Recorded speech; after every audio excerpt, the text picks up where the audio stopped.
My name is Desdemona Chang. I am the director for Winter's Tale. I first came to OSF in 2010 as an assistant director on Twelfth Night and Henry IV, and was a dramaturg on Measure for Measure, and recently was the Gielgud Fellow on King Lear in 2013.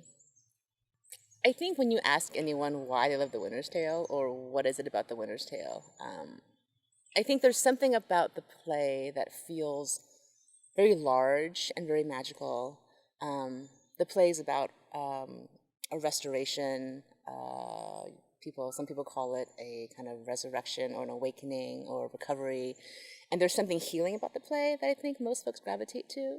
It's also a bit of a fairy tale, so it feels there's something very childlike and very wondrous about the story of the play. Takes place once upon a time, a long time ago. There was a king and a queen and a royal family. Things go bad, they fix it, and it's happily ever after. I think that's really appealing. The Winter's Tale, to me, has always felt like two very different plays. I mean, it's actually one great play that's neatly cut in half. You have the first half, which is more or less an imperfect tragedy, right? Leontes is poisoned by jealousy, makes a series of bad decisions, and at the end loses his wife and son. And there ends the first half of Shakespeare's Winter's Tale. And you could call that a tragedy of some kind, a kind of imperfect tragedy. And then you have part two, which is Bohemia. You have the shepherdess who's in love with a prince, and it turns out she's a princess, and that's a kind of pastoral romantic comedy. Separately, these plays really, plot-wise, have very little to do with each other on their own. And it's not until the end of the play, where the both halves come together, that it becomes this cyclical, co-informative, larger story. I think it's why we love prequels and sequels, for that same reason, that there's something very satisfying about knowing that you get a second chance, that even when the tragedy is over, the story is not done, that there's a chance for romance, recovery, healing. Yeah. You know, in the fall of 2014, there was an email that went out. There was a member of the board who was interested, who had approached Bill and said, wouldn't it be cool to do an Asian Shakespeare? And Bill thought, yes, it would, because that's what this company is interested in. We're interested in diversity and inclusion. And there was a large number of the Asian American kind of friends and family at-large artists, a number of actors, designers, and directors that Bill reached out to and said, hey, let's have a conversation. And what do you guys think? And the response from the group was overwhelming, like, yes, thank you, this is wonderful. Why? What does it mean? To what end? What are we trying to achieve by doing this? And for me, personally, you know, having grown up in the United States, having gone to graduate school, studied theater for a number of years, worked on 10 plus Shakespeare plays in my career, to have a sense of ownership over the material, to feel like, to be able to direct at the Oregon Shakespeare Festival as an Asian American director is a very, very validating thing. And I think, you know, in America, I think in the regional theater, we have a largely Eurocentric Western perspective. And so for what it's worth, I think there is some value in putting this on.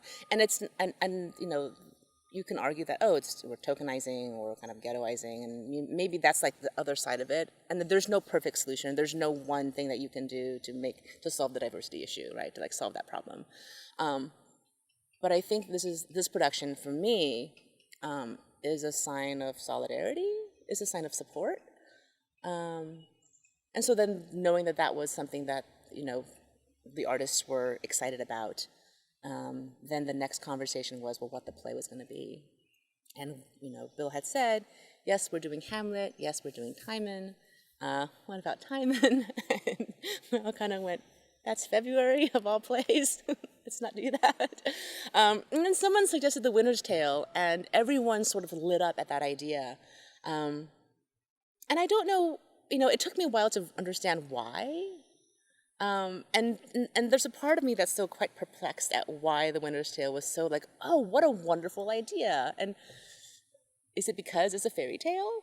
And our understanding of Asian culture feels exoticized and far away. And that's like, oh, that's a very convenient way to package our understanding of Asian culture, is to make it a fairy tale? I don't know.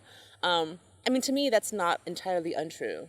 I was born in Taiwan and I came to the States, and for me, this idea of old world, of having a kind of cultural lineage that goes far, far, far, far back, that I don't have complete access to, that does feel sort of mythical and different, that feels both familiar and foreign, which I think is a large part of the Asian experience in this country, is that we don't quite fit here, we don't quite fit back home, and there's a kind of division of self, or this kind of hyphenating, some people call it, where you're kind of one foot in both cultures.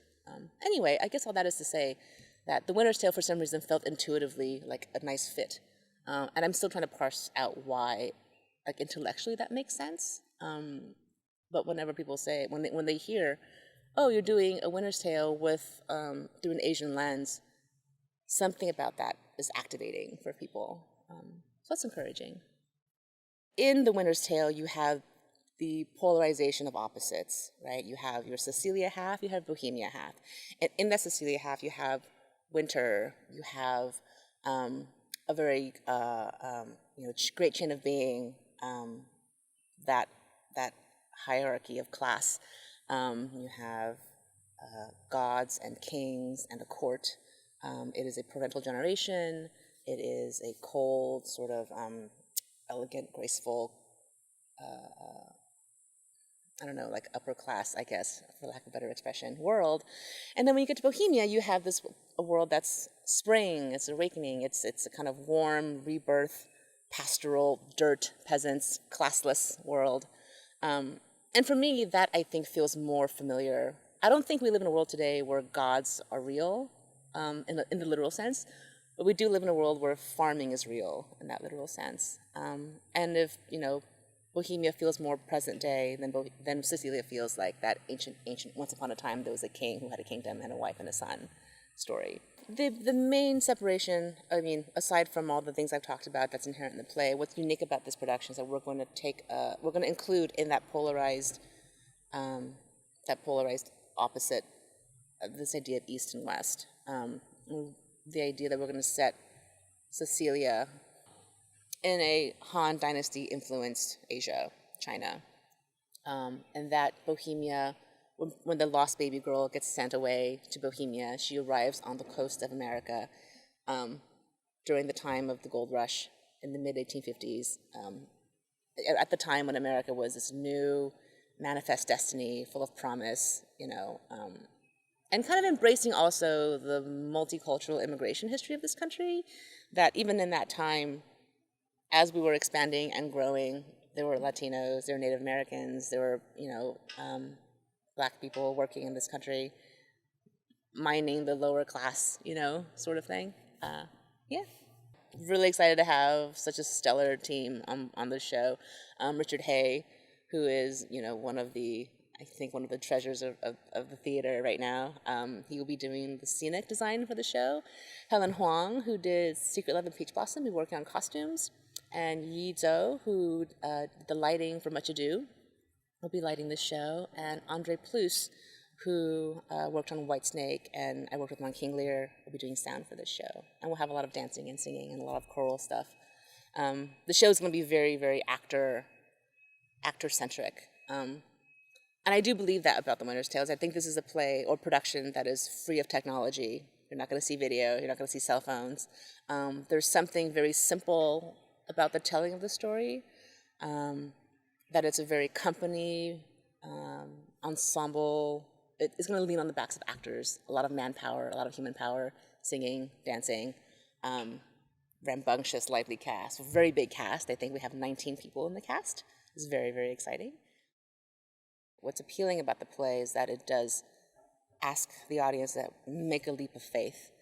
I think we're now, we're in a certain kind of social climate where irony is cool and sarcasm is cool, and this sucks and that sucks, and having faith, having a sense of earnestness in the theater, I think is a kind of a call to action for me in some places. I think we want to come to theater.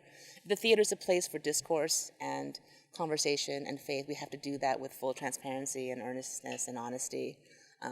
And if that means taking a leap of faith and believing that a woman who was dead for 16 years can come back to life and not like, roll your eyes at that idea, then hopefully something can kind of come alive. Yeah. And what I'm hoping the audiences can take away from this production is to walk away from the show feeling receptive. That after having seen a story about a king who makes the greatest mistake of his life and still seeing him recover and still seeing him forgiven and having restored his family, that there's a great sense of hope. And I think if that's, a sense of hope and, I guess, goodwill. That's so cheesy. But it's true. It's true. I want people to walk away feeling good about humanity and feeling good about the universe and the gods and having a sense of faith and walking out and wanting to hug people instead of crying. Or crying good cries, good tear cries.